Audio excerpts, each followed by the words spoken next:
பொன்மனச்செம்மல் புரட்சி தலைவர் எம்ஜிஆர், இதே தெய்வம் புரட்சி தலைவி அம்மா இருபெரும் தெய்வங்களை வணங்கி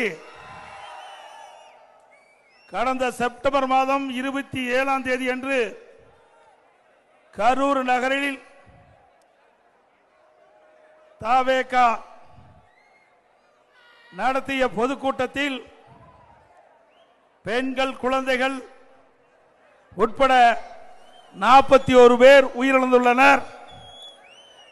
உயிரிழந்தவர்களின் ஆன்மா சாந்தி அடைய அனைவரும் 2 நிமிடம் மௌன அஞ்சலி செலுத்துமாறு அன்போடு கேட்டுக்கொள்கிறேன்.